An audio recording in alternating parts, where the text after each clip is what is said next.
علی، زین الفقراء فقیر بے باک علی، دروازہ علم شاہ لولاک علی۔ ہوتی ہے سمندر کی طرح موج بھی پاک، ہوتی ہے سمندر کی طرح موج بھی پاک، اگر معصوم محمد ہیں تو پاک ہے علی، اگر معصوم محمد ہیں تو پاک علی۔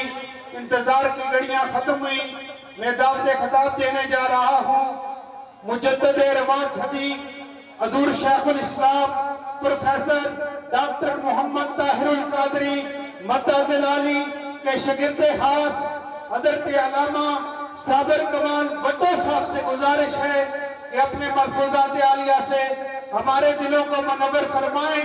نعرہ تکبیر، نعرہ رسالت، نعرہ حیدری، نعرہ غوثیہ، دربار عالیہ پیکڑا شریف، دربار عالیہ پیکڑا شریف۔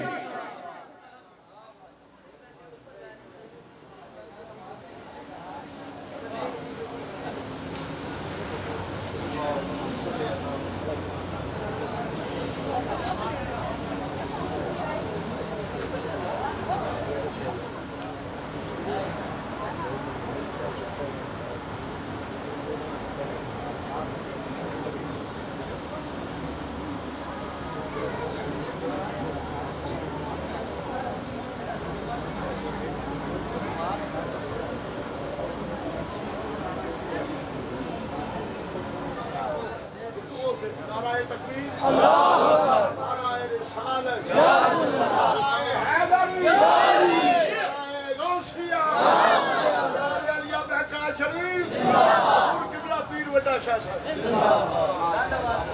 نعرہ حیدری۔ السلام علیکم ورحمۃ اللہ وبرکاتہ۔ نحمدہ ونصلی ونسلم علی سیدنا و مولانا محمد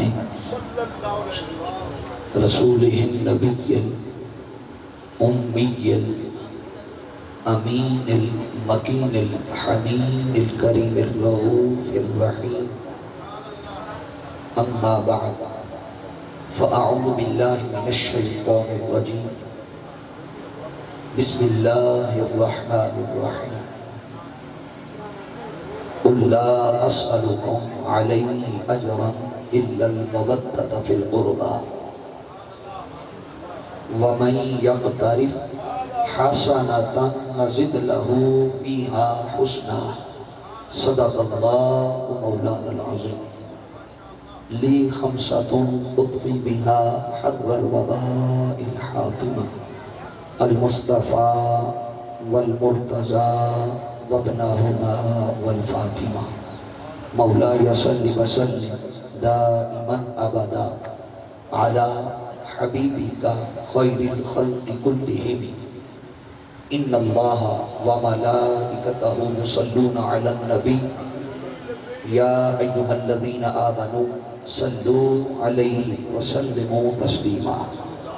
محبت و عقیدت کے ساتھ بلند آواز سے آقا علیہ السلام کی بارگاہ میں درود پاک کا نذرانہ، صلاۃ والسلام علیکہ یا سیدی یا رسول اللہ وعلی آلکہ و اصحابکہ یا سیدی یا حبیب اللہ۔ اللہ رب العزت کی حمد و ثنا کے بعد آقا علیہ السلام کی بارگاہ میں ہدیہ محبت و عقیدت کے پھول نچھاور کرنے کے بعد واجب الاحترام معزز و محتشم، یہ سادہ کرنا بالکل سادہ کرنا ہے۔ اللہ رب العزت کا بے پایاں فضل و احسان ہے کہ جس کی توفیق خاص سے اللہ رب العزت نے ہمیں اس دور پرفتن اور مادہ پرستی کے دور میں اس کا جتنا شکر ادا کیا جائے کم ہے کہ اس دور میں بھی اللہ رب العزت نے ہمیں اولیاء اللہ کے آستانوں سے جوڑے رکھا اور ان کے قدموں سے جوڑے رکھا۔ جتنے بھی کثیر تعداد میں ثناخان مصطفیٰ صلی اللہ تعالیٰ علیہ وسلم تشریف لائے، دعا ہے مالک کائنات ان کی حاضری بھی اپنی بارگاہ میں شرف قبولیت کے درجات کو پہنچے۔ میں بالخصوص شکریہ ادا کرتا ہوں بھائی علامہ سلیمان چشتی صاحب کا، جن کی وساطت سے آج اس در دولت پر، اس آستانے پر حاضری کا شرف نصیب ہو رہا ہے۔ مبارکباد کے مستحق ہیں آل نبی اولاد علی قبلہ بیر سید فدا شاہ صاحب دامت برکاتہ العالیہ، پیر سید نظر حسین شاہ صاحب دامت برکاتہ العالیہ، آل نبی اولاد علی قبلہ پیر سید جہانگیر شاہ صاحب دامت برکاتہ العالیہ، جو اپنے آبا کا، اپنے جد کا عرش مبارک سجائے بیٹھے ہیں۔ یقیناً آج کی یہ خوبصورت نشست اور بزم صرف ایک بزم ہی نہیں ہے بلکہ روحانیت کی ایک معراج بھی ہے، اور آج کی یہ عرس پاک کی تقریب آپ سب احباب جانتے ہیں کہ آل نبی اولاد علی قبلہ پیر سید وڈا پیر شاہ صاحب رحمت اللہ تعالی علیہ آپ کی اس آستانے پہ سجی ہے۔ اللہ رب العزت ہم سب کی اس حاضری کو اپنی بارگاہ میں شرف قبولیت عطا فرمائے۔ میں نے چونکہ سادات کا ذکر ہے، سادات کی مجلس ہے، پاکوں کا ذکر ہے، اور پاکوں کا ذکر ہمارے کرنے کا محتاج نہیں ہے، یہ بات ذہن نشی کریں۔ نہ ہمارے کرنے سے ان کا ذکر بلند ہوتا ہے، نہ ہمارے نہ کرنے سے ان کا ذکر کم ہوتا ہے۔ اب آپ میں سے کئی کہیں، کوئی سوچیں، ان کے ذہن میں سوال آئے کہ اگر آپ کے کرنے سے بلند نہیں ہوتا، نہ کرنے سے کم نہیں ہوتا، تو بابا کر کیوں رہے ہیں؟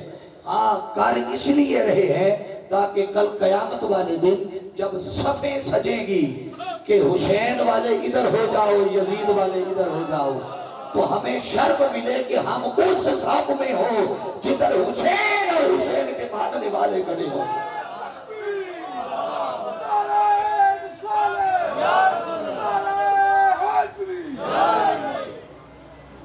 ہم تو اپنی بخشش کا سامان مہیا کر رہے ہیں اور پیدا کر رہے ہیں۔ میں نے عنوان موضوع کے لیے قرآن مجید فرقان حمید کی ایک معروف آیہ مبارکہ سورہ الشورى، اس کی آیت نمبر 23 کی تلاوت کرنے کا شرف حاصل کیا ہے۔ اس آیہ مبارکہ میں اللہ رب العزت نے، اگر شاہ صاحب آپ کے لیے نشست کا ان کے لیے بھی ارینج کر دیں، بے ادبی ہم سے ہو رہی ہے، وہ نیچے تشریف فرما ہے۔ حاضرین مکرم، میری گفتگو زیادہ طویل نہیں ہے، بڑی مختصر مگر جامع ہے۔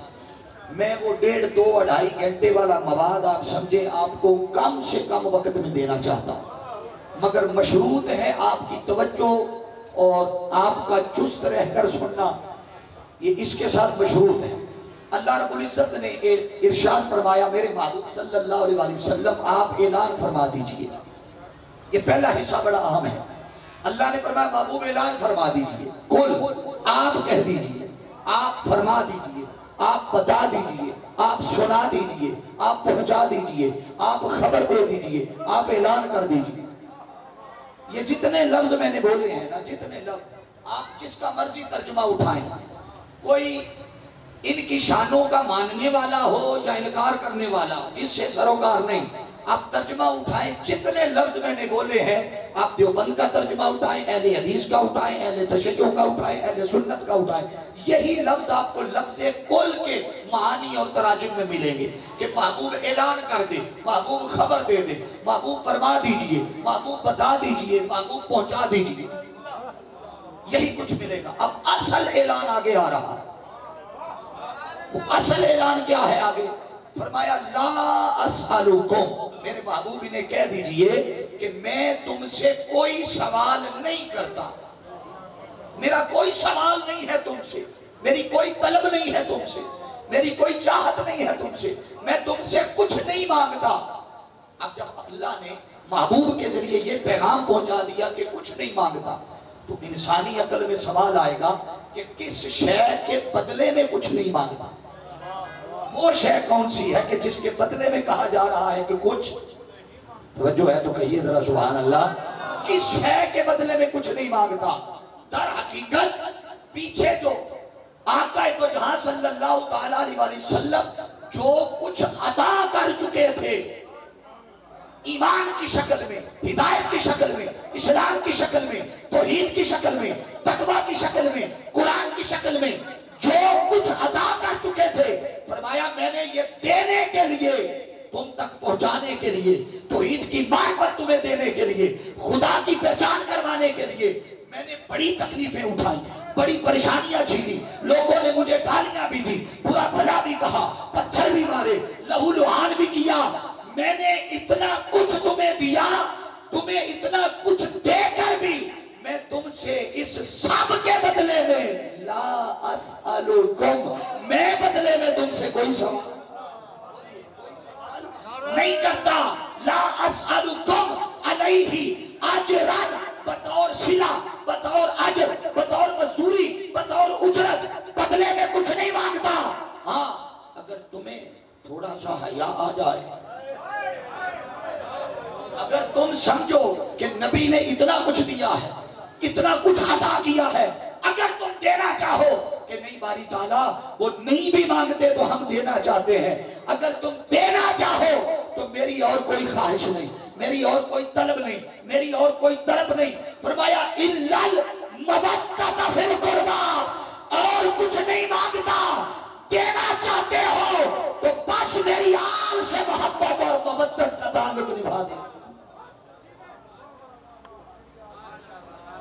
حضرت علامہ رحمۃ اللہ صاحب آدمی تشریف لائے ہیں، اللہ رب العزت آپ کی حاضری بھی اپنی بارگاہ میں قبول فرمائے۔ حاضرین مکرم توجہ کیجئے گا، اب آپ دیکھئے کہ اس پوری آیہ مبارکہ میں دھیان رکھیے گا جو میں نکتہ سمجھانا چاہ رہا ہوں، لفظ قل سے لے کر ابھی اگلا حصہ آخری اس سے بھی اہم ہے، وہ کیا آگے اللہ رب العزت نے ارشاد فرمایا وَمَن يَقْتَرِفْ حَسَنًا، جو کوئی نیکی کمائے گا،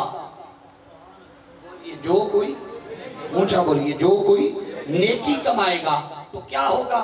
فرمایا حَسَنَةً نَزِدْ لَهُ بِهَا حُسْنًا، ہم اس کی اس نیکی کا اجر اسے کئی گنا بڑھا کے عطا کریں گے۔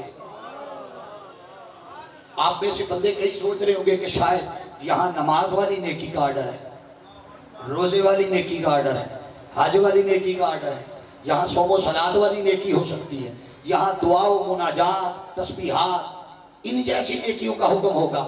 اگر ان میں سے کسی اور نیکی کا ذکر ہوتا تو یقیناً وہ اس آیت میں اللہ رب العزت بیان فرماتا، دائیں بائیں کسی اور جگہ باقی کسی نیکی کا ذکر نہ کرنا، اور پیچھے اِلَّا الْمَوَدَّةَ فِي الْقُرْبَى کا بیان آنا اس امر پر دلالت کرتا ہے کہ نیکیوں کی دنیا میں نماز نیکی ہے، روزہ نیکی ہے، حج نیکی ہے، صوم و صلات نیکی ہے، سجدے نیکیاں ہیں، اس کے حضور جھکنا نیکی ہے، پانی پلانا نیکی، رستے سے پتھر ہٹانا نیکی، کانٹے نہ بچھانا نیکی، اچھا اخلاق نیکی، اچھا کردار نیکی، اچھے انداز میں بات کرنا نیکی، مگر ان میں سے نیکیوں کی دنیا میں کسی نیکی کا ذکر نہیں۔ یہاں جس نیکی پر وہ اجر بڑھا رہا ہے وہ نیکی فقط مصطفیٰ کی آل کی محبت کی نیکی ہے۔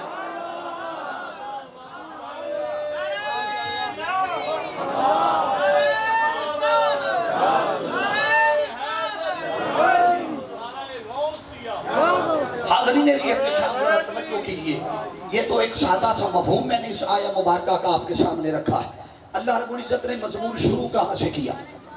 لفظ قل سے۔ میں قل کی تفصیلات میں نہیں جا رہا، سچی بات ہے اگر لفظ قل پہ ہی خطاب کرنا شروع کر دوں تو گھنٹہ ڈیڑھ ادھر ہی گزر جائے، مگر علم جھاڑنا مقصود نہیں، میں صرف بتانے لگا ہوں کہ اصل مضمون اس پوری آیت میں یہی تھا کہ اِلَّا الْمَوَدَّةَ فِي الْقُرْبَى۔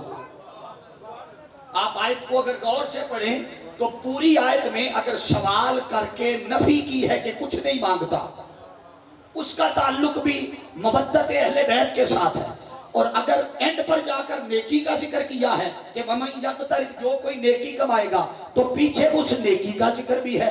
یعنی آیت کو پہلے حصے کو پڑھیں, پڑھ کر نسبت کریں تو نسبت جا کے جڑے گی مودت اہل بیت سے. اگر نیکی کا ذکر کریں تو نیکی کی نسبت پیچھے پلٹ کر پھر اہل بیت کی طرف آئے گی. تو پوری آیت مبارکہ کو غور سے پڑھیں. اس پوری آیت میں اصل مضمون صرف اتنا تھا کہ میرے محبوب کی آل سے محبت کرو. مضمون صرف اتنا تھا, مگر اتنا مضمون بیان کرنے کے لیے یہ ابتدائی کلمات لانے کی کیا ضرورت تھی؟ یہ لفظ کل کے لانے کی کیا ضرورت تھی؟ آخری حصے کو بیان کرنے کی کیا ضرورت تھی؟ لفظ کل کے آنے کی حکمت بتا رہا ہوں. کل کیوں رب کائنات لے کر آیا؟ مولا بتا کل کے ذریعے کیوں خطاب کیا؟ براہ راست کہہ دیتا لا اسألکم علیہ اجرا الا المودۃ فی القربى. مضمون سمجھ آتا, مضمون سمجھ آ جاتا, جملہ سمجھ آ جاتا, کلمات سمجھ آ رہے تھے. اب اس کا جواب سن لیں رب کائنات کا. وہ فرماتا ہے لوگوں میرے لیے کوئی قید نہ تھی, میں براہ راست کہہ سکتا تھا. کوئی قدغن نہ تھی, رکاوٹ نہ تھی, پریشانی نہ تھی, کچھ بھی نہ تھا, کوئی عیب بھی نہ تھا, کوئی نقص بھی نہ تھا, کوئی کمزوری بھی نہ تھی, کوئی طاقت کی کمزوری نہ تھی. براہ راست میں نے نہیں کہا. مولا کیوں نہیں کہا؟ وہ فرماتا ہے اس لیے کہ میں اگر براہ راست ان سے بات کر لیتا نا, براہ راست ان سے کلام کر لیتا تو میری شان نہیں ہے کہ ان سے کلام کروں. کیوں کہ جب خدا کسی سے کلام کر لے تو جس سے خدا کلام کر لے وہ نبی ہو جاتا ہے. یہ بات ذہن نشی کر لے. خدا کسی سے براہ راست کلام کر لے تو وہ بندے پریشان ہو گئے ہیں کہ یہ کیسے ہے. ہاں وہ کلام کرے تو نبی بنتا ہے. آدم سے کلام کیا نبی ہو گئے, نوح علیہ السلام سے کلام کیا نبی ہو گئے, موسیٰ علیہ السلام سے کلام کیا نبی ہو گئے, شیس علیہ السلام سے کلام کیا نبی ہو گئے, عیسیٰ علیہ السلام سے کلام کیا نبی ہو گئے, ابراہیم, موسیٰ, یعقوب و یوسف سب سے کلام کیا. وہ کلام کرتا گیا نبی. اونچا بولیے ذرا, وہ کلام کرتا گیا. اب کلام کرنے کا طریقہ بھی ایک جیسا نہیں رکھا, جدا رکھا. کسی سے کلام کیا وحی کے ذریعے, کسی سے کلام کیا جبریل کے ذریعے, کسی سے کلام کیا طور پہ بلا کے. مگر جب مصطفیٰ کی باری آئی, جب آمینہ کے لال کی باری آئی تو فرمایا محبوب کہتے اور کے لیے تھی. ویلکم کرتے ہیں, توجہ کیجئے گا. فرمایا محبوب ہم نے کسی سے کلام کیا تو دور پہ بلا کے کیا, جبریل کے ذریعے کیا, مگر میرے محبوب اب تیری باری آئی ہے, اب ساری حدیں اٹھا دیں گے, سارے پردے اٹھا دیں گے, سارے حجابات اٹھا دیں گے. کعبہ کو حسین کی منزلوں پہ تجھے سامنے بٹھا کر کلام کریں گے. کلام کیا اور فرمایا فَأَوْحَىٰ إِلَىٰ عَبْدِهِ مَا أَوْحَىٰ.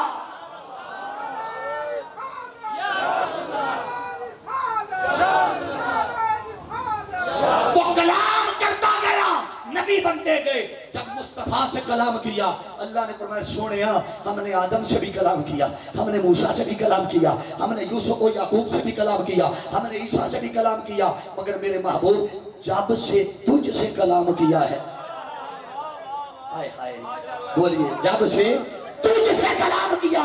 یہ جملہ ہضم کر لینا ہے, پسند آ جائے تو لے جانا ہے, نہ آئے تو واپس دے دیجئے گا. یہ میرا محبت بھرا جملہ ہے. وہ کیا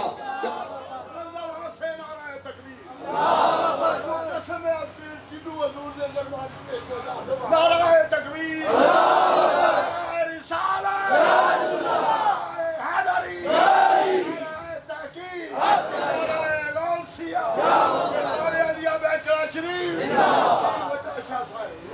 اللہ نے آدم علیہ السلام سے کلام کیا, اللہ نے چاہا میں ایک اور نبی سے کلام کروں, ایک اور سے کلام کیا, پھر ایک اور سے کلام کیا, پھر ایک اور سے کلام کیا. وہ کلام کرتا گیا حتیٰ کہ 1.25 لاکھ سے کلام کیا. جب 1.25 لاکھ سے کلام کر لیا مصطفیٰ کی باری آئی, کلام ہوا. فرمایا محبوب اب جب سے تجھ سے کلام کیا ہے, تجھ سے کلام کرنے کے بعد اب وہ لطف و سرور آیا ہے, اب ہم قیامت تک کسی سے کلام نہیں کریں گے. بولیے, اب ہم قیامت تک کسی اور سے کلام نہیں کریں گے. اللہ نے فرمایا محبوب ہم براہ راست کسی کو نہیں کہیں گے کہ تم سے کوئی سوال نہیں کرتے, کیونکہ ہم براہ راست کہیں گے تو کسی سے کلام بنے گا, کلام بنے گا تو وہ امام بنے گا, وہ امام بنے گا. فرمایا ہم اس لیے براہ راست کسی سے کلام, اونچا بولیے, نہیں کرتے. تو طریقہ کیا ہے؟ رب فرماتا ہے محبوب ہم کلام کرنے کے لیے درمیان میں تجھے لے کر آتے ہیں. کل فرمایا محبوب تو کہہ دے لا اسألکم, تم سے کوئی سوال نہیں کرتا. اب دھیان کیجئے, اس آیت کے دو حصے ہیں, ایک اس بات پر مبنی ہے, اس بات پر یعنی جمع پر, مثبت پر, ایک نفی پر, منفی پر مبنی ہے. ایک میں اقرار ہے, ایک میں انکار ہے. ایک حصے میں, سارے بولے آجے ذرا سارے, ایک حصے میں انکار ہے, ایک حصے میں اقرار ہے. کیا خیال ہے اللہ رب العزت کو کیا ایسی پڑی تھی کہ پہلے کہا نہیں مانگتا, پھر کہا مانگتا, اور جب لا اسألکم کہا کہ سوال نہیں کرتا تو بات تو سمجھ آتی ہے کہ وہ سوال اس لیے نہیں کرتا کہ اس نے کبھی کسی سے سوال کیا ہی نہیں. بولیے, اس نے کبھی کسی سے سوال, بھائی وہ تو خود لوگوں کے سوال سنتا ہے, لوگ تو خود اپنی عرضیاں لے کے وہاں جاتے ہیں. تو فرما رہے محبوب فرما دیجئے لا اسألکم, میں سوال نہیں کرتا. یہ بات تو سمجھ آتی ہے. اب توجہ کیجئے گا, کیوں؟ اس لیے کہ قرآن نے کہا وَأَمَّا السَّائِلَ فَلَا تَنْهَرْ. میرے محبوب آپ کی دہلیز پر, آپ کے در پر کوئی منگتا آ جائے, کوئی محتاج آ جائے, کوئی سوالی آ جائے, کوئی بھکاری آ جائے, اسے چھڑکنا نہ, وہ جو لینے آئے اسے عطا کر کے بھیجنا. آپ نے کہا یہ جو کا معنی کہاں سے نکالا ہے؟ آپ سوچ رہے ہوں گے نا کہ یہ جو کا معنی کہاں سے نکلا ہے. حاضرین کی احتشام, جو کا معنی جو فرمایا نا وَأَمَّا السَّائِلَ فَلَا تَنْهَرْ, کہ کوئی منگتا آ جائے, سوال کی تعیین نہیں کی, قدغن نہیں لگائی. علم لینے آئے تو دے دینا, تقوی لینے آئے تو دے دینا, فلاں شے لینے آئے تو دے دینا, فلاں لینے آئے تو دے دینا, توحید کی معرفت لینے آئے تو دے دینا, جنت لینے آئے تو دے دینا, تقوی لینے آئے تو دے دینا. اللہ نے کسی ایک شے کا بھی ذکر نہیں کیا. اس کا ذکر نہ کرنا اس امر پر دلالت کرتا ہے کہ کیا کائنات میں جو کچھ اس کی نعمتیں تھی, اللہ نے فرمایا کوئی آئے, نعمت جو بھی ہو مصطفیٰ کوئی خالی نہ جائے. وہ قبلہ سائیں مطلوب صاحب چکے آپ کے علاقے کی جانی پہچانی شخصیت ہے اور معروف عمر گزار دی آقا کی سناخانی میں, تو میں ان کی نظر کر رہا ہوں. خدا نے اس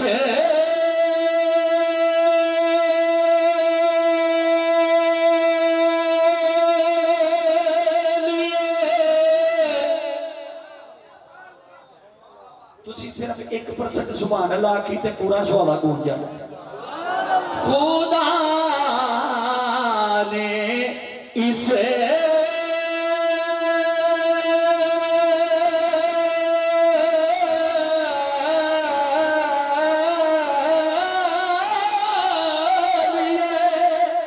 قاسم انہیں بنایا ہے کہ بانٹنے کا سلیقہ حضور جانتے ہیں. جس کا یقین ہے کہ وہ جانتے ہیں کہے گا کہ بانٹنے کا سلیقہ حضور جانتے ہیں. کہاں ہے عرش مولا حضور جانتے ہیں. فرمایا اللہ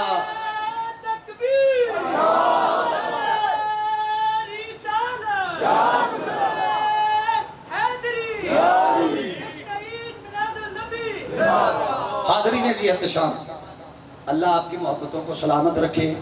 یہ یقیناً آپ محبت میں اور عشق میں نعرہ لگاتے ہیں, اگر آپ تھوڑا سا گریز کر لیں تو میرا وقت بچ جائے گا. میں چاہتا ہوں میرا یہ ٹائم بھی مجھے مل جائے آپ کو کچھ دینے کے لیے. اللہ محبتوں کو سلامت رکھے. توجہ کیجئے گا, پہلے حصے میں فرمایا نہیں مانگتا, تو یا تو فرما دیتا نہیں مانگتا یا فرما دیتا مانگتا ہوں. دو چیزوں کا ذکر کیوں کیا؟ حاضرین ذی احتشام یاد رکھیں، جب دو چیزیں نفی اور اثبات، انکار اور اقرار، دو چیزیں کسی ایک جگہ پر اکٹھی آ جائیں، علماء فرماتے ہیں دونوں چیزوں کا اکٹھا آنا اس امر پر دلالت کرتا ہے کہ نفی اور اثبات مل کر ایسا طاقتور کلیہ بن جاتے ہیں کہ اس سے بھاگنے اور انکار کرنے کی گنجائش باقی نہیں رہتی. بھاگنے اور انکار کرنے کی گنجائش بولیے باقی. میں مثالیں بہت ساری ہیں قرآن سے، مگر میں صرف ایک دوں گا، ایک، اور وہ بھی سادہ سی. آپ ذرا سارے بلند آواز سے پڑھیے لا الہ. اس کا ترجمہ کریں.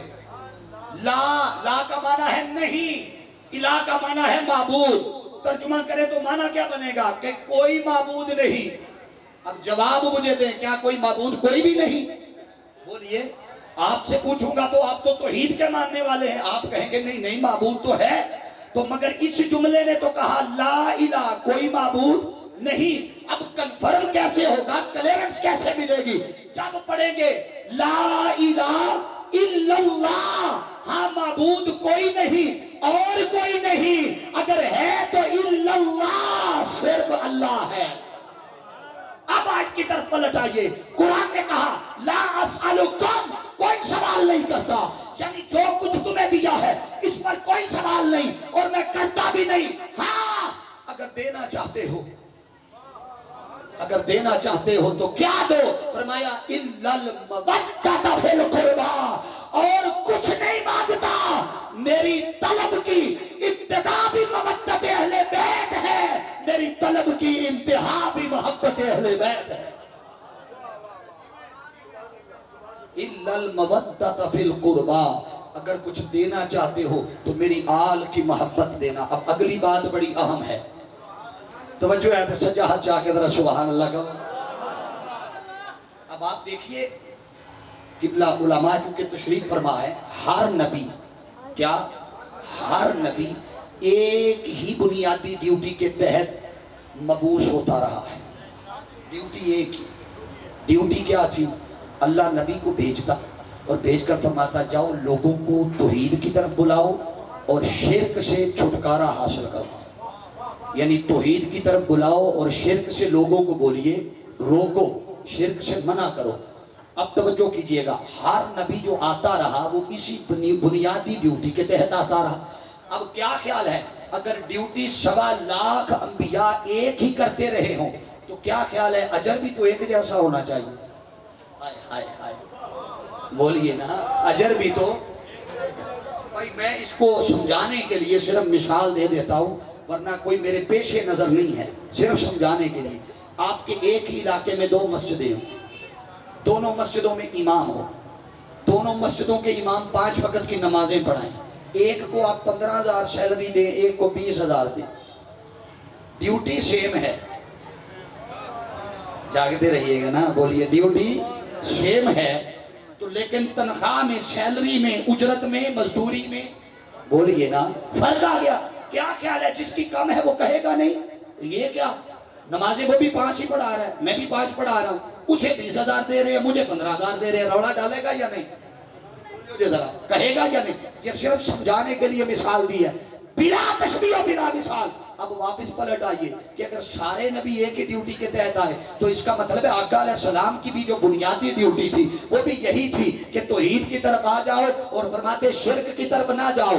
وہی ڈیوٹی جو باقی نبی کرتے رہے. اگر ڈیوٹی ایک ہے تو اجرت بھی، اونچا بولیے، اجرت بھی ایک ہے.